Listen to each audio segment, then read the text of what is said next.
Dengan ucapan Bismillahirrohmanirrohim, Assalamualaikum warahmatullahi wabarakatuh. Perkenalkan, nama saya Waoderi Danika Humaira dengan stambuk M1B1-19053, jurusan Ilmu Lingkungan. Dalam kesempatan ini, saya akan membahas mengenai masalah lingkungan hidup, yang dimana A. Efek rumah kaca dan pemanasan global. Di sini terdapat 2 poin. Yang poin pertama, efek rumah kaca atau RK, yaitu adanya gas pencemar atau polutan yang menyebabkan efek rumah kaca atau RK. Gas-gas pencemar akan melapisi bumi sehingga sinar matahari yang berhasil menerobos panasnya akan tertahan, tidak dapat lepas kembali ke atmosfer bebas.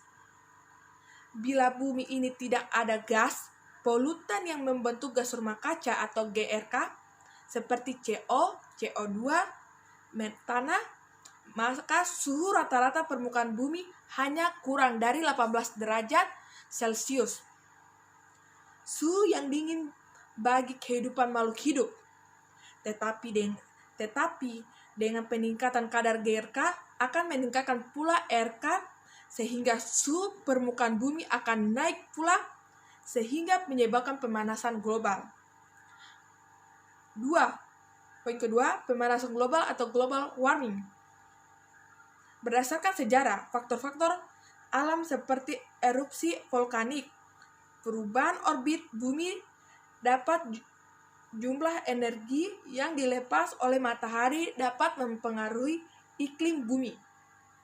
Sejak akhir abad 18, aktivitas manusia yang berhubungan dengan revolusi industri juga telah mengubah komposisi atmosfer sehingga mempengaruhi iklim bumi. Menurut UNITED, perubahan iklim adalah perubahan yang disebabkan oleh aktivitas manusia, baik secara langsung maupun tidak langsung, yang mengubah komposisi atmosfer secara global dan mengakibatkan perubahan variasi iklim yang dapat diamati dan dibandingkan selama kurun waktu tertentu.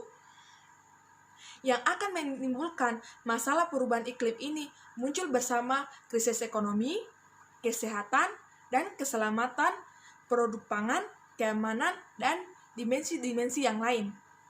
Ada beberapa efek lain dari perubahan iklim antara lain. Pertama, meningkatnya suhu bumi.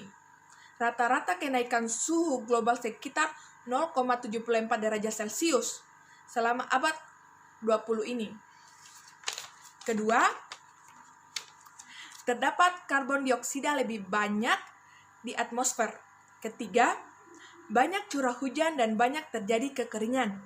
Keempat, kenaikan permukaan air laut. Kelima, berkurangnya lapisan es, terutama pada musim panas. B. Penipisan lapisan ozon atau O3. Lapisan ozon adalah lapisan konsentrasi molekul ozon yang terdapat di stratosfer. Ozon adalah senyawa kimia yang terdiri dan 3 atom oksigen atau O3. Sekitar 90% dari ozon yang ada di bumi terdapat di lapisan ozon. C. Hujan asam. Hujan asam adalah istilah yang secara luas digunakan untuk campuran materi asam nitrit dan asam sulfit, baik secara basah dan kering, dari atmosfer melebihi jumlah normal. D. Degradasi hutan dan berkurangnya luas hutan. Pengurangan luas hutan tersebut diakibatkan oleh aktivitas manusia mencangkup perladangan berpindah, proyek pembangunan, penjarahan hutan, bencana alam atau kebakaran dan banjir atau longsor. 1. Kerusakan hutan tropis. Kerusakan disebabkan penjarahan yang dilakukan secara terang-terangan, menyebabkan hutan-hutan rusak parah. Di dalam pasal 38 Undang-Undang Nomor 41 pada tahun 1999 menyatakan bahwa 1.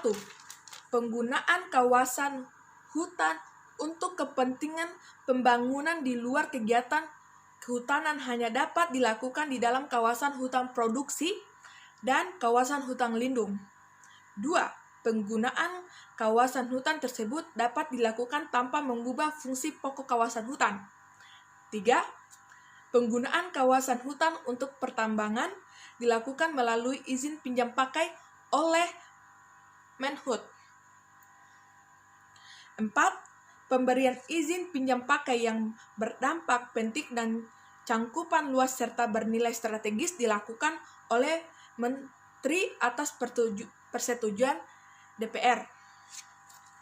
2. Kerusakan hutan bakau atau mangrove. Hutan bakau atau lebih dikenal dengan mangrove adalah hutan yang tumbuh sepanjang daerah pantai atau sekitar muara sungai dan sangat dipengaruhi pasang surut air laut.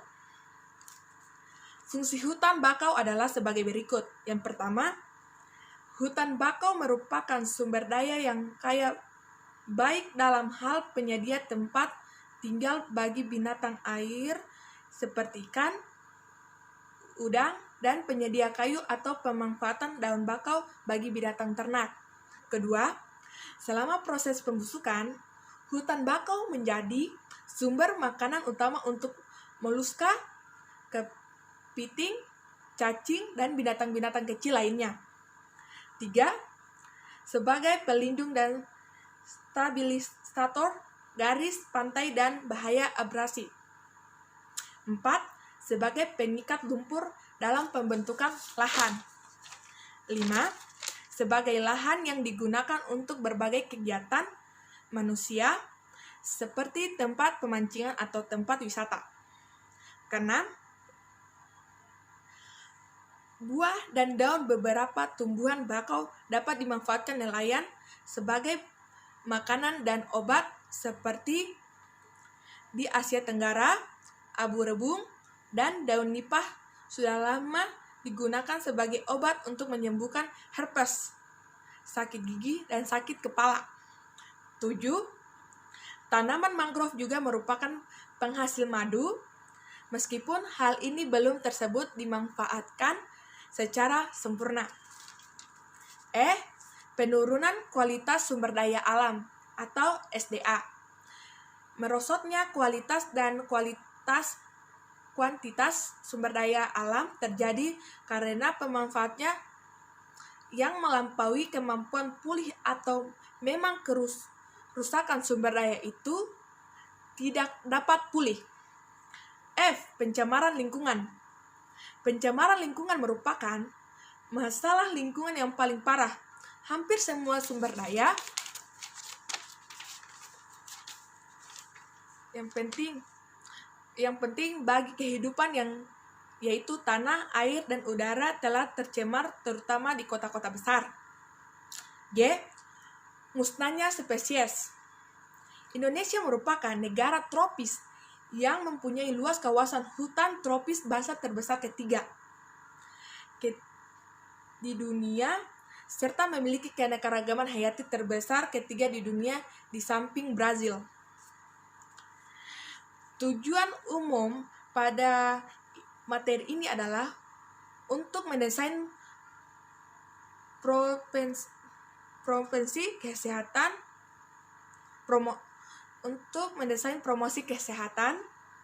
untuk masalah pencemaran, masalah lingkungan hidup yang di dalamnya. Kesimpulannya, yang dapat saya ambil adalah lingkungan adalah suatu tempat di mana terdapat makhluk hidup beserta ekosistem yang ada di dalamnya yang saling berhubungan satu sama lain. Baik, terima kasih. Kurang dan lebihnya mohon dimaafkan.